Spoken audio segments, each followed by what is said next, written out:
ഞാൻ മറ്റു തരത്തിൽ പറയുന്നത് ശരിയല്ലല്ലോ അല്ലേ? ചെവിയിൽ പറയുന്നതൊന്നും എൻ്റെ ചെവിയിലായിരിക്കില്ല. അത് സാധാരണ അദ്ദേഹം ആഭ്യന്തരമന്ത്രിയാക്കി ഇരുന്ന ആളാണല്ലോ, അദ്ദേഹത്തിൻ്റെ കാലത്തുള്ള ശീലം വെച്ച് പറയുന്നതായിരിക്കും. അതൊന്നും ഞാൻ പറയട്ടെ, അതൊന്നും അതൊന്നും എനിക്ക് ബാധകമായിട്ടുള്ള കാര്യമല്ല. പിന്നെ ഞങ്ങളൊരു മാന്യത വെച്ച് സാധാരണ മര്യാദ അനുസരിച്ചും ഇത്തരം കേസുകളിലൊന്നും മറ്റ് രാഷ്ട്രീയ ബന്ധങ്ങൾ ആരോപിക്കാൻ അധികം പോകാറില്ല. ഇതൊക്കെ ഒരു കേസാണ്. ആ കേസിൽ ആരാണോ തട്ടിപ്പ് നടത്തിയിട്ടുള്ളത് ആ തട്ടിപ്പുകാർ ഏത് കൂട്ടത്തിൽപ്പെട്ടവരായാലും നിയമത്തിൻ്റെ കരങ്ങളിൽ പെട്ട് എന്ന നിലപാട് മാത്രമേ സ്വീകരിക്കാറുള്ളൂ. ഇതുമായി ബന്ധപ്പെട്ട് ധാരാളം പേര് നല്ല കോൺഗ്രസ് ബാന്ധവമുള്ളവരാണ്, നല്ല കോൺഗ്രസിൻ്റെ ആളുകളുമാണ്. ആരുടെയും പേര് ഞങ്ങളാരും ഇതേവരെ പറഞ്ഞിട്ടില്ല. എന്താ അതിൻ്റെ ഒരു ആവശ്യമില്ല. എന്താ അതിൻ്റെ കുറ്റവാളിയാണെങ്കിൽ അന്വേഷണ സംഘം കണ്ടെത്തട്ടെ, അതുമായി ബന്ധപ്പെട്ട നിയമ നടപടികൾ സ്വീകരിക്കട്ടെ എന്ന് മാത്രമാണ്. ഇപ്പോൾ ഇതുമായി ബന്ധപ്പെട്ട് രാഷ്ട്രീയ ലാഭത്തിന് വേണ്ടി പലതരത്തിലുള്ള ചിത്രങ്ങൾ പ്രചരിപ്പിച്ചുകൊണ്ടിരിക്കുകയാണല്ലോ. അതിൽ ചിലപ്പോൾ നിങ്ങൾ നേരത്തെ പറഞ്ഞതുപോലെ എൻ്റെ പേരും എടുത്തുപയോഗിക്കുന്നുണ്ടാവും, എൻ്റെ ചിത്രങ്ങളും അതിനു വേണ്ടി വക്രീകരിച്ച് ഉണ്ടാക്കുന്നുണ്ടാവും. ഇപ്പോൾ ശബരിമല വിഷയത്തിൽ കക്ഷി രാഷ്ട്രീയം കാണാതെ നിലപാടുകൾ ഞങ്ങൾ സ്വീകരിച്ചപ്പോൾ ഇവർ നല്ല രീതിയിലും ഏതെല്ലാം തരത്തിൽ LDFനെ ഞങ്ങളെ മോശക്കാരായി ചിത്രീകരിക്കാൻ പറ്റുമോ അതിനുള്ള ശ്രമമാണ് നടത്തിക്കൊണ്ടിരിക്കുന്നത്. അതിൻ്റെ ഭാഗമായി വലിയ തോതിൽ മുദ്രാവാക്യങ്ങൾ, പാട്ടുകൾ, പിന്നെ സഖാക്കളെ കള്ളന്മാരെന്ന് വിളിക്കൽ, ഇങ്ങനെയെല്ലാമുള്ള പലതും നടക്കുകയാണ്. ഇവിടെ ചില കാര്യങ്ങൾ വ്യക്തതയുണ്ടാക്കുന്നത് നല്ലതാണെന്നാണ് തോന്നുന്നത്. ഇതൊന്നും പറയാൻ പറ്റുന്നതല്ല, എന്നാലും പറയാതിരിക്കാൻ പറ്റില്ലല്ലോ. ഇങ്ങനെ പറയിക്കലാണോ നമ്മുടെ പഴയ ആഭ്യന്തരമന്ത്രി ഉദ്ദേശിച്ചതെന്നൊന്നും എനിക്കറിയില്ല കേട്ടോ.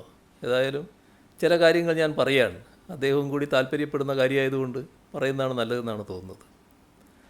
ഇപ്പോൾ സ്വർണ്ണക്കള്ളക്കേസിൽ അറസ്റ്റിലായ ഉണ്ണികൃഷ്ണൻ പോറ്റി, ഈ പോറ്റി സ്വർണം വിറ്റു എന്ന് ഇപ്പോൾ കണ്ടെത്തിയിട്ടുള്ള ഗോവർദ്ധൻ, അയാൾ ബല്ലാരി സ്വദേശിയായ വ്യാപാരിയാണല്ലോ. ഇവർ രണ്ടാളും സോണിയാഗാന്ധിയുമായി ഒപ്പം നിൽക്കുന്ന ചിത്രമാണ് പുറത്തു വന്നിട്ടുള്ളത്. ഒരു ചിത്രത്തിൽ ഗോവർദ്ധൻ എന്ന ഈ കേസിലെ പ്രതിയിൽ നിന്ന് സോണിയാഗാന്ധി ഉപഹാരം സ്വീകരിക്കുന്ന നിലയിലാണ് ചിത്രം വന്നിട്ടുള്ളത്. രണ്ടാമത്തെ ചിത്രത്തിൽ ഈ ഉണ്ണികൃഷ്ണൻ പോറ്റി, ഈ കേസിലെ പ്രതിയായ ഉണ്ണികൃഷ്ണൻ പോറ്റി, സോണിയാഗാന്ധിയുടെ കയ്യിൽ എന്തോ കെട്ടിക്കൊടുക്കുന്ന ചിത്രമാണുള്ളത്.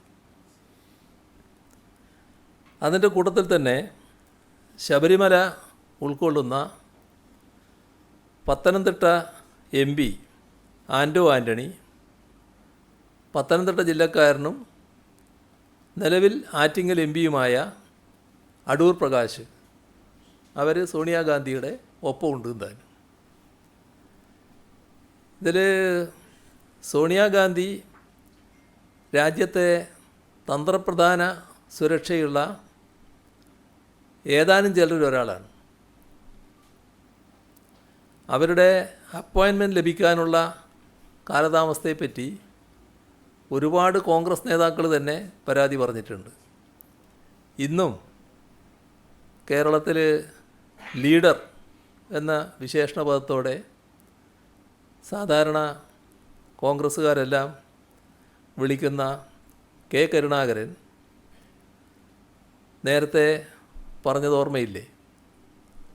2003 അപ്പോയിൻമെൻറ്റ് ലഭിക്കാതെ കേരള ഹൗസിൽ K. കരുണാകരൻ താമസിക്കേണ്ടി വന്നു. സോണിയാഗാന്ധിയുടെ അപ്പോയിൻമെൻറ്റ് ചോദിച്ചതാണ്. പിന്നാലെ അദ്ദേഹം കേരളത്തിലേക്ക് മടങ്ങി.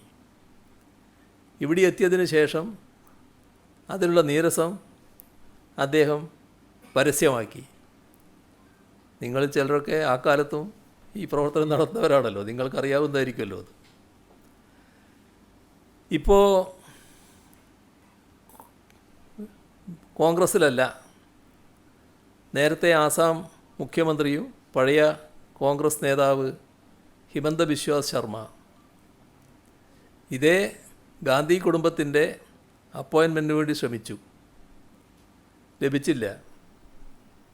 അദ്ദേഹം ആ നീരസത്തിൻ്റെ ഭാഗമായി BJPയിൽ ചേർന്നുവെന്ന് അദ്ദേഹം തന്നെ പിന്നീട് വെളിപ്പെടുത്തുന്ന സ്ഥിതിയുണ്ടായി.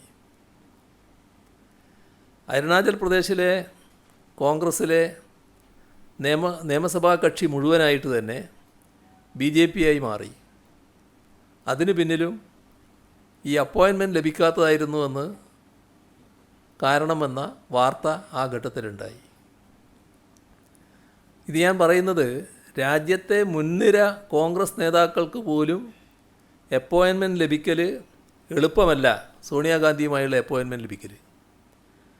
അങ്ങനെയുള്ള സോണിയാഗാന്ധിയുമായുള്ള അപ്പോയിൻമെൻറ്റ് എങ്ങനെ ഈ സ്വർണ്ണക്കേസിലെ പ്രതികൾക്ക് ലഭിച്ചു? പെട്ടെന്ന് കയറി ചെല്ലാൻ പറ്റുന്നതല്ലല്ലോ. നമ്മുടെ ഇവിടെ മുന്നിലുള്ള നമ്മുടെ ഈ പത്രസമ്മേളനം നടത്തുന്ന ഇതിൻ്റെ ഹാളിൻ്റെ നേരെ മുന്നിൽ ഉള്ള പോർട്ടിക്കോ ഇല്ലേ, ആ പോർട്ടിക്കോയിൽ വെച്ചായിരുന്നു ഒരു ആംബുലൻസ് ഉദ്ഘാടനം നടന്നത്. ഒരു കൂട്ടർ ശബരിമലക്ക് കൊടുക്കുന്ന ആംബുലൻസ്. ആ ആംബുലൻസ് ഉദ്ഘാടന ചടങ്ങിലാണ് ഈ പറയുന്ന പോറ്റി ആ ആൾക്കൂട്ടത്തിൽ ഉണ്ടായി എന്ന് പറഞ്ഞിട്ട്, എൻ്റെ അടുത്തുണ്ടായി എന്ന് പറഞ്ഞിട്ടുള്ള പ്രചരണം നടന്നത്. അതുപോലെയല്ലല്ലോ ഇത്. അത് ഏകദേശം ഒരു പബ്ലിക് ഫംഗ്ഷനാണല്ലോ ഇത്. അതുപോലെയല്ല ഈ ചടങ്ങിനെ നാം കാണേണ്ടത്. സോണിയാഗാന്ധിയുടെ അടുത്തെത്തലും കൈക്ക് ഇത് കെട്ടിക്കൊടുക്കലും ഒക്കെ ഇവർക്കെങ്ങനെ നടത്താൻ കഴിയുന്നു എന്നുള്ളതാണ് നോക്കേണ്ടത്.